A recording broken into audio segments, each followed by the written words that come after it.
चलिए दोस्तों, आज स्टार्ट करते हैं राजस्थान के भौतिक प्रदेश पार्ट 2। इससे पहले मैंने पार्ट 1 करा दिया, उसके अंदर 17 क्वेश्चन करवाया है। इस क्लास में मैं राजस्थान की जो प्रीवियस ईयर में क्वेश्चन आए हुए हैं उनको करता हूं, जो कि सभी एग्ज़ाम में जैसे REET, home guard, coast guard, lab assistant, जो भी एग्ज़ाम है ना, उन सभी के जो एग्ज़ाम के क्वेश्चन है ना वो इस क्लास में होते हैं। तो ये क्लास आपको बहुत अच्छी लगेगी। तो देखिए इसको। वैज्ञानिकों किस जिले से 4.7 करोड़ वर्ष पुराने जीवाश्म हाल ही में प्राप्त हुए हैं? 4.7 करोड़ वर्ष, तो वो कौन सा जिला है? जैसलमेर, या बोल सकते हैं बाड़मेर। तो इसका करेक्ट आंसर क्या आएगा? इसका करेक्ट आंसर आएगा जैसलमेर। Correct answer D. अब चलते हैं सेकंड क्वेश्चन पे। सेकंड क्वेश्चन है, जोधपुर में मालानी रायोलाइट्स पर मारवाड़ महासंघ सैंडस्टोन विषम विन्यास ऊपरी शाही शैल है। ये किस प्रकार का विषम विन्यास है? तो इसमें पूछ रहा है विषम विन्यास किस प्रकार का विषम विन्यास है। विषम विन्यास पूछे किस प्रकार का, तो ये एस सम विन्यास है। करेक्ट आंसर आएगा इसके अंदर एस सम विन्यास। Correct answer C. विषम विन्यास पूछे ना कभी भी तो वो कौन सा आएगा? एस सम विन्यास, जोधपुर में मालानी रायोलाइट्स पर। अब चलते हैं थर्ड क्वेश्चन पे।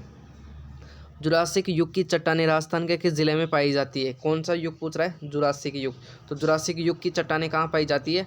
करेक्ट आंसर आएगा जैसलमेर और बाड़मेर। कहाँ पाई जाती है? जैसलमेर और बाड़मेर। अब चलते हैं फोर्थ क्वेश्चन पे। भू जलवायु परमाणु के आधार पर आज से लगभग कितने वर्ष पूर्व राजस्थान में मरुस्थल का अस्तित्व नहीं था? क्या पूछ रहा है? मरुस्थल का अस्तित्व नहीं था, तो कितने वर्ष पहले नहीं था? 7000 वर्ष पूर्व। करेक्ट आंसर बी, 7000 वर्ष पूर्व मरुस्थल का अस्तित्व नहीं था। आप चलते हैं फिफ्थ क्वेश्चन पे। बाब बोल्डर बेड राजस्थान के किस जिले में है? तो बाब बोल्डर्स ये कब आया हुआ है? 2023 के अंदर, 2022 के अंदर। तो ये बाब बोल्डर्स बेड कहाँ है? राजस्थान में फलोदी के अंदर है। तो फलोदी अब किस में है? जोधपुर, है ना। जोधपुर की जगह फलोदी भी आ सकता है, तो दोनों याद रखना है, जोधपुर या फलोदी। अब चलते हैं सिक्स क्वेश्चन पे। बाब बोल्डर युग से संबंधित है, तो बाब बोल्डर्स किस युग से संबंधित है? यह कार्बोनिफेरस काल युग है ना, उससे संबंधित है। आप चलते हैं सेवंथ क्वेश्चन पे। सेंद्रा स्टेशन के पास चट्टानें आकृति में पाई जाती है, तो सेंद्रा कहाँ है? रायपुरा स्टेशन। तो इसके जो आकृति होती है ना, वो कौन सी आकृति होती है? सर्पाकार। तो करेक्ट आंसर सी।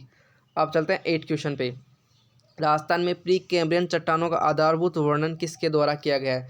कौन सी चट्टानें? प्री कैम्ब्रियन चट्टानों का आधारभूत वर्णन किसके द्वारा किया गया है? तो वो है एम हेरन, अलेक्जेंडर मैकमिलन हेरन के द्वारा। तो करेक्ट आंसर डी। आप चलते हैं नाइन्थ क्वेश्चन पे।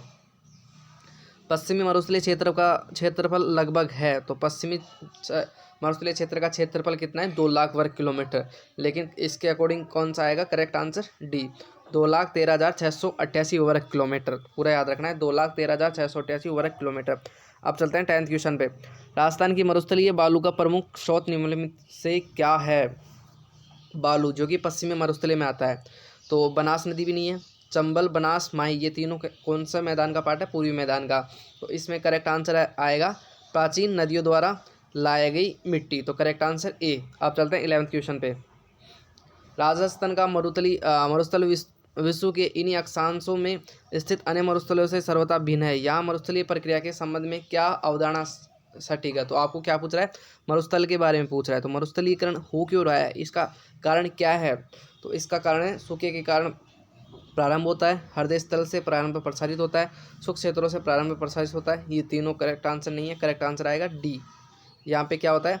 अतिहलन, अतिचारण, अतिहलन, निर्वणीकरण तथा मृदा व जल के अनुचित प्रबंध के कारण प्रारंभ प्रसारित होता है। तो करेक्ट आंसर आएगा डी। आप चलते हैं 12th क्वेश्चन पे, जो कि आज का लास्ट क्वेश्चन है। संरचनात्मक दृष्टि से राजस्थान के भौतिक स्वरूप भारत के निम्नलिखित में से उच्चावय प्रदेशों का हिस्सा है। तो कौन कौन से हैं? भारत के अंदर पूछ रहा है, भारत के अंदर।